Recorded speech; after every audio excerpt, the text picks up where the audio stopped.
College football is back. It's great to see, and it's great to see that we've got one of the most anticipated matchups of the young season here coming up in Tuscaloosa on Saturday night. Texas at Bama. Stephen M. Smith, Touchdown Alabama, joining us. You can check him out here on YouTube every Monday, Wednesday, and Friday, 6:30 Central for In My Own Words. Stephen, how you doing today? Doing great, Mark. Cannot complain here. A great first week of college football. Alabama getting the 56-7 win over MTSU on last week. But now, all the eyeballs, the attention turns to this Texas matchup, especially how fun last year's game was. Bryce Young able to pull out the 22-19 win for the Crimson Tide in Austin, Texas. Now the meeting shifts to Tuscaloosa. Hey, Stephen, not to undersell this performance against Middle Tennessee, because it is a group of five, but still bowl team, bowl winner, 8-win team from last season. So a team under Rick Stockstill that has an established program. He's been there forever. So to really beat them down 56-7 is an emphatic statement. It is. And Coach Stockstill, like you mentioned, Mark, last season, MTSU did go 8-5. Did beat a very good Miami team, did win their bowl game. They returned quite a few guys defensively, very talented, had a few offensive pieces back, very talented. And for Alabama to basically take them completely out of their element, putting up 56 points and only giving up 7, just speaks to the type of team that, just speaks to the type of mentality that this Alabama team wants to have. They want to be dominant. They want to be elite. They want to kind of suffocate you out there on the field. And we saw a huge performance by the defense under Kevin Steele, but a great job by Jalen Milroe showing the passing ability on the deep ball accuracy, 3 deep ball touchdowns, and became the first Alabama player to account for 3 touchdown passes, 2 touchdown runs in a single game. Stephen, I guess that taught a lot of people a lesson that if Alabama was going to start a quarterback in 2023 who was going to be the same quarterback he was in 2022, they were crazy, because they were going to work him and he was going to work on his craft and he was going to come out as a much better player. And that's what we saw in week 1.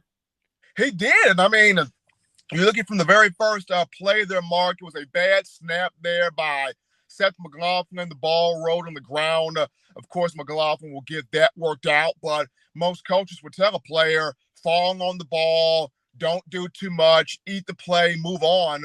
Jalen Milroe takes off the hop there, and the God-given athleticism takes over. He breaks a tackle, comes around the corner, and barrels his way into the end zone, which you saw right there, taking a broken play and making a touchdown out of it. And just from there, the route was pretty much on. But the deep ball accuracy from him, people questioned the short to intermediate passing game. They felt like Milroe would excel there. But the deep ball game, stretching the field, taking the top off of defense, could he excel in that area of the passing game? And he showed in front of several fans in attendance there. And not only does he have the arm strength, but he's got the accuracy to get that ball there.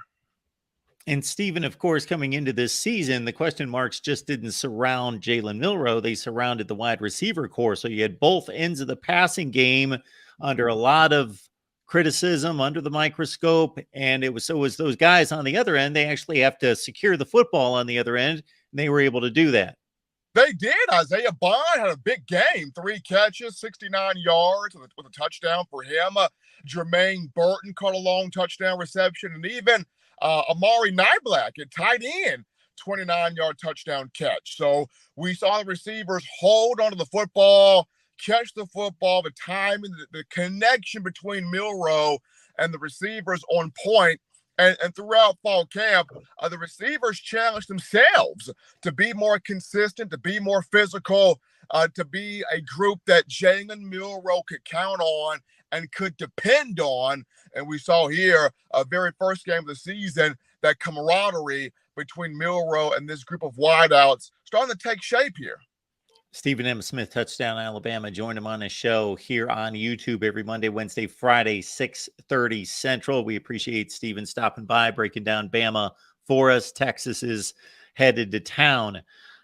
Looking at the running game, a lot of talented players, of course, some inexperience there. Everybody wanted to see Justice Haynes, of course. Chase McClellan is the experienced guy coming back. The carry distribution is all over the place. Do you think that that was just the byproduct of a 49-point win, or them trying to get a feel for who does what well in a game situation? Of course, they know what the skill sets are, but in a game situation and trying to work out how are we going to sort through this backfield as we take on the tougher teams? I think it's a mixture of both. I think it's a byproduct of the 56-7 win, but also Saban getting more of an understanding of what each guy does well and how each guy excels. And then, what each guy does in pass protection also, because pass pro does play a big role of how quickly do you get on the field as a running back. So we saw some things from Chase McClellan. We saw some things from Rodell Williams. Jam Miller still needs to work a bit more there on the pass pro. We saw that. Justice Haynes did get some reps in there. I did some great things out there. And then Richard Young, as the game got closer to the end, the other five-star freshman got some burn there as well. So while I think it is a byproduct of the 56-7 win, I think it's more so of Saban and this offensive staff headlined by Robert Gillespie, who's the running backs coach, getting more of a feel for, okay, what does each guy do well in terms of working them into this rotation? And now when we flip the line of scrimmage and look at Quinn Ewers and this Texas wide receiver core, and then we see, of course, Bama, they contain the run. That's what we expect. The run, only 3 yards per carry against Middle Tennessee.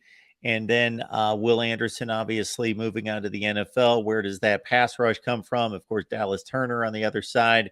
Just your thoughts about how Bama's going to approach this game against Ewers and company. It's going to be intriguing, Mark, because against MTSU, Dallas Turner did not record a sack, but he did have 5 to 6 quarterback hurries. So he was in the backfield quite frequently.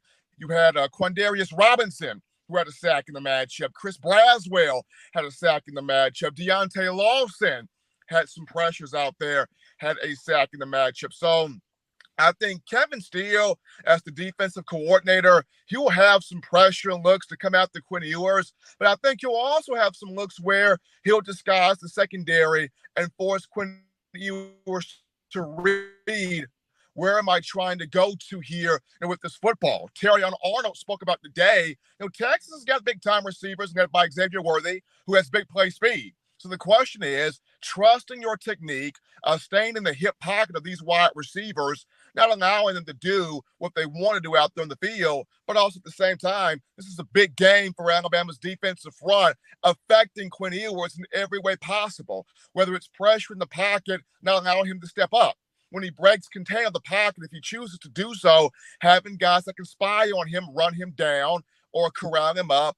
And then most importantly, just not allowing him to feel comfortable by any stretch of the imagination.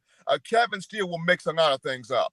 Now, one of the big keys for Texas staying into the game last year and really having a big offensive season, despite only going 8-5, was their offensive line was much better than it's been in years. And they feel very confident about the way they've recruited, developed, and have future NFL players all over the place up there. You mentioned, as we led you toward that wide receiver DB matchup, Kool-Aid McKinstry, one of the best in the business, if not the best. And we mentioned Xavier Worthy and others, Tavian Sanders, and just a loaded Texas wide receiver core. Is that a situation you can see McKinstry following Worthy across the field, or will they play their standard defense, stay where they're supposed to be located on each side of the field, and just whomever matches up, matches up? I think you could see McKinstry following Worthy, but at the same time, you could possibly see Terrion Arnold following Worthy. Terrion wants this challenge. He wants this matchup. He talked about being a part of that just a season ago. So you could see McKinstry matched up on Worthy. You could see Terrion Arnold matched up on Worthy. Or we could see a situation where, wherever they're put on the field, let the matchup be the matchup. But just from hearing Terrion Arnold talk today, he kind of wants that matchup. He kind of thrives on put me on the best guy. I want this competition. I want this test. And going into his third year, his second full year playing corner, Terrion kind of understands what he's supposed to do now on the field. A familiar name to SEC fans would be one A.D. Mitchell from Georgia, transferred to Texas. He had a touchdown against Rice.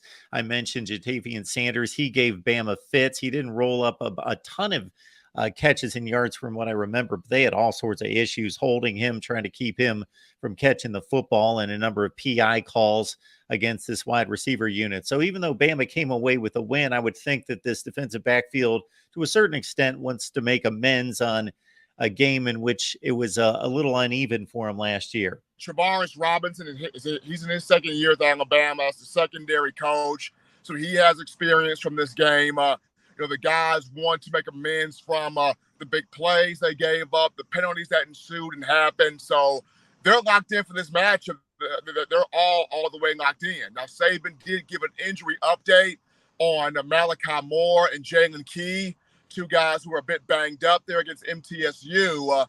Nothing too serious for those two. They're both listed as day-to-day. They'll be off their feet today in practice and possibly tomorrow. They'll give it a go Wednesday. Could possibly give it a go tomorrow, but more than likely we'll give it a go Wednesday. Nothing serious on those two guys. Saban does expect those two to be able to play here against Texas. Stephen, Alabama's taken criticism as a program for playing all their big non-conference games at a neutral site. They haven't traveled anywhere since going, this past year, of course, to Texas, of course, last year. But before that, it was a long time going to Penn State. But the flip side of that is that they haven't had huge non-conference games at home. Always big matchups with the likes of the SEC Western Division foes and Tennessee coming to town and so forth. But in terms of a big-time national brand coming to Tuscaloosa, it's been a long time. It has been, and that's the reason why these players are so excited. It's the reason why Coach Saban is excited about this matchup. You've got College game day. It'll be in Tuscaloosa. So that ups the ante on things also. The matchup will be at 6 p.m. via ESPN, a night game. So there's so much to look forward to. The fans are chomping at the bit to get out there at Bryant-Denny to enjoy the lighting feature at night. So there is so much excitement. There's so much anticipation going into this matchup. The first time that Sarkisian back in Tuscaloosa since 2020, when he was the offensive coordinator for this team, helping to get to an undefeated national championship season. So much at stake here and on the line early in the football season. Folks, like the video on your way out. Subscribe here at the Voice of College Football. Get on over to check out Steven's show. It's Monday, Wednesday, Friday. This is the time to start if you haven't checked it out, because Texas is coming to town. So you want to hear what Steven has to say, takes the calls, and it's a fun time, in my own words, every Monday, Wednesday, Friday, right here on YouTube, 6:30 Central, folks. Steven, it's always good to see you, man. Appreciate you guys, Mark. Thank you.